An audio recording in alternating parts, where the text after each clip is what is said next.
لِتُخْرِجَ النَّاسَ مِنَ الظُّلُمَاتِ إِلَى النُّورِ کہ کوئی بھی اندھیرا ہو آپ اس کو فٹ کرو اللہ کی کتاب پر، قرآن مجید والی روشنی پر اس کو فٹ کرو، جو قرآن کے مطابق ہو وہ ٹھیک ہوگا، جو قرآن سے ٹکرا جائے وہ المہند کی شکل میں جھوٹ ہو اس کو دیوار پر پھینک دو۔ المہند کوئی کتاب ہی نہیں سرے سے، یہ بہت بڑا جھوٹ ہے۔ اس کے بارے میں آپ نے پڑھا ہوگا یہ المہند کب لکھی گئی، آپ نے پڑھا ہوگا المہند یہ اسام الحرمین جو احمد رضا خان بریلوی اس کی کتاب اگر آپ اٹھائیں وہاں پر دیکھیں 1324 ہجری کے اندر اس بندے نے حج کی تیاری کی، حج پر گیا اور وہاں پر اس نے علماء دیوبند پر کفر کے فتوے لگوائے۔ کب لگوائے؟ 1324 ہجری کے اندر۔ اب اس کی کتاب پھر چھپی ہے بھارت اور انڈیا کے اندر 1325 ہجری میں، 1325 ہجری میں اس نے کتاب لکھی۔ پھر یہ جو المہند شریف یا بدماش یہ کتاب چھپی ہے 1352 ہجری کے اندر۔ کب چھپی ہے؟ 1352 ہجری میں اس کا پہلا نسخہ طبع اول۔ اب کتاب 1325 میں لکھی گئی اور علماء دیوبند نے جواب کتنے سال بعد دیا؟ 25 میں چھپی اور 52 میں 27 سال کے بعد جواب دیا۔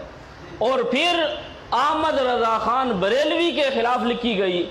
احمد رضا خان فوت ہوا 1340 ہجری میں، یعنی جس کے خلاف کتاب لکھی اس کی وفات کے 12 سال بعد میدان میں آئی ہے شعر۔ اور پھر لکھنے والا مصنف اور مؤلف حضرت خلیل احمد سہارنپوری جن کی طرف منسوب ہے وہ 1346 ہجری میں فوت ہوئے۔ سمجھ آئے کہ نہیں آپ کو؟ یعنی کتاب 1325 میں لکھی گئی بریلویوں والی۔ پہلا سوال یہ ہے کہ 27 سال بعد جواب کیوں دیا؟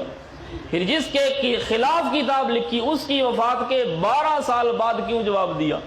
اس کے زندہ ہونے میں دیتے۔ پھر جو لکھنے والا مصنف ہے وہ 46 میں فوت ہو گیا، کتاب 52 میں آئی۔ کہاں پر بیٹھ کر لکھی؟ ان سے کوئی پوچھنے والا ہو۔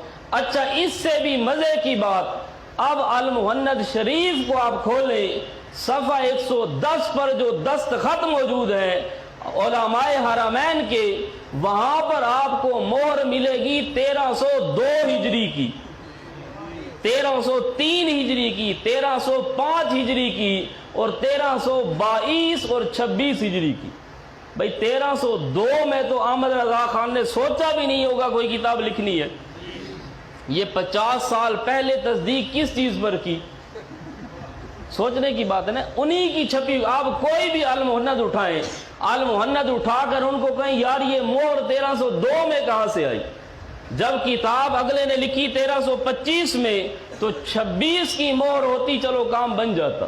مہریں خیر سے 1302 کی، 1305 کی، 22 کی، سب جھوٹ کا پلندہ۔ پھر کتاب میں جو عقیدہ لکھا حیاتہ دنیاویۃ لا برزخیہ، یہی عقیدہ تو احمد رضا خان بریلوی کا ہے۔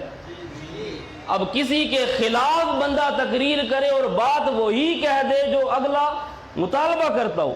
مثلا ہم کہیں کہ یہ مسئلہ ظنی ہے، مولوی صاحب ہمارے خلاف تقریر کرے اور کہے کہ کھانے والا مسلمان ہے، یہ ہماری مخالفت کی ہے یا موافقت کی ہے؟ تو ان کو بیچاروں کو پتہ نہیں بھی مخالفت کسے کہتے ہیں۔ تو بھئی مخالفت میں کتاب لکھی گئی المہند شریف، تو اب ملفوظات میں جو احمد رضا خان نے لکھا حیات دنیاویہ ہے برزخی نہیں، تو کتاب اس کے خلاف تب بنتی جب یہ لکھتے حیات برزخی ہے دنیاوی نہیں۔ جو بات انہوں نے لکھی وہی بات یہاں پر لکھی ہے۔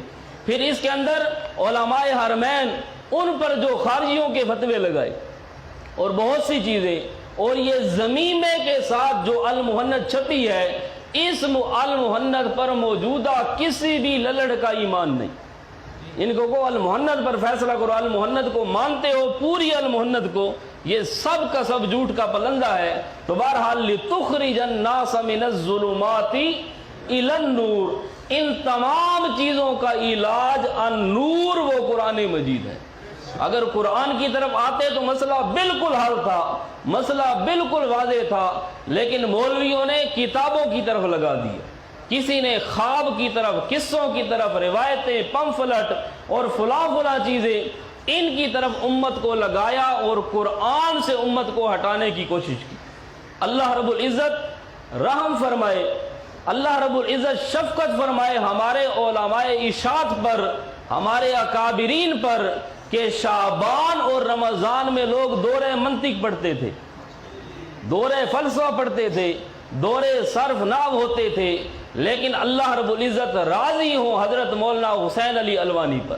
اللہ رب العزت بخشش فرمائے، درجات بلند فرمائے شیخین کے، شیخ القرآن مولانا غلام اللہ خان، شیخ القرآن مولانا محمد طاہر پنجبیری، حضرت پیر بخاری، جتنے بھی ہمارے اکابرین تھے، کہ انہوں نے ایک محنت کی، آج یہ سینکڑوں کی تعداد میں، ہزاروں کی تعداد میں النور قرآن کو سیکھنے والے لوگ موجود ہیں۔